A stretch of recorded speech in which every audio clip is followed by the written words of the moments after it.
Doing a task given by the Spark Foundation where I need to say in which category it is making more profit. So importing the libraries, then data set. The shape of this data set is triple line, 4 rows and 13 columns. With the help of info function, I can know that there are no null values present in the data. Describe function, it says me the mean max and 25th percentile, 50 and 70th percentile value of the numeric variables. Now checking for the duplicate data. 17 duplicate data are present in the data set.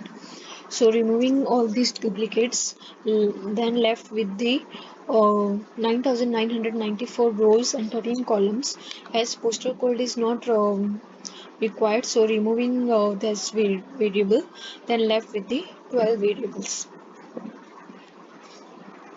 Doing a pair plot for all the numerical variables.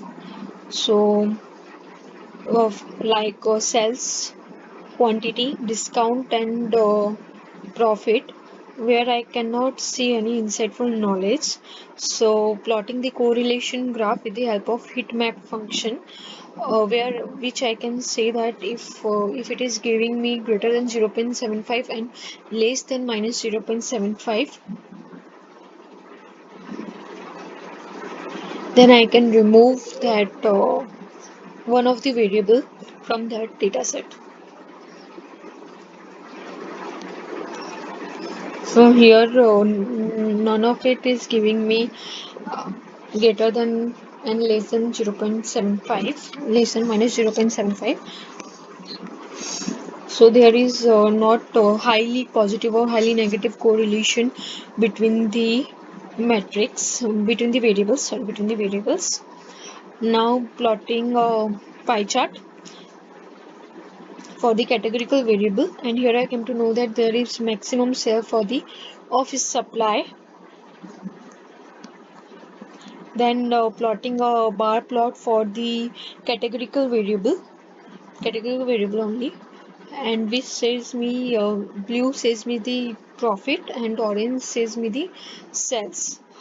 So there is maximum sales in the case of technology and office supply, and maximum profit is gain in the technology and office supply. So here I can say that if that company need to increase the sales, increase the profit, so that person need to increase the sale for technology and office supplies, office supply categories.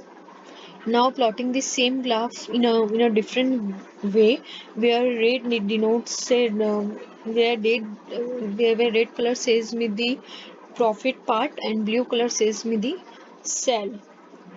Here I can say that the technology and office supply are having the more profit and more sales.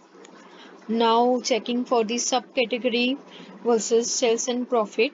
So in subcategory, copiers and phones are getting more profit and more sales. So for increasing the sales for the product, increasing for profit for the product, that the company need to increase the sale for this all categories. And in the case of table and bookcases, it is not getting any profit, but it is going in the loss.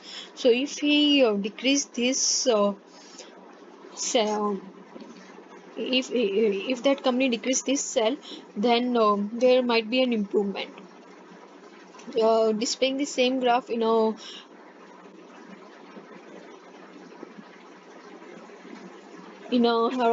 horizontal way. So here I can say that table profit is going in a negative direction, bookcases are even going in a negative profit, supplies are even negative profit, and all other are giving me as a positive profit. So increasing the sale for copiers, phone, accessories, increasing the sales for the profit ones. So the the company might go in more profit and decreasing the sale for tables, books and supplies. Here is a graph between the discount given on a particular product and the profit earned. When the discount is not given, the profit is earned more, and when the discount is given, the profit is not earned. From the graph I can see. And by the help of region, I can say that increasing the sales in west and east region, the sale and profit might increase as compared to central and south. Saying the same thing by the help of bar graph with the states, increasing in California and New York gives the more profit. Now representing a graph which says me overall graph which give me a relationship between what discount has been given into discount, what profit is earned, and how much sales in on the x-axis. So maximum profit is given, it is represented by the yellow color, and the minimum profit, it is maximum discount is given, it represented by the yellow color, minimum it is middle, and the no profit is getting no discount is getting the highest profit. From this graph I can see.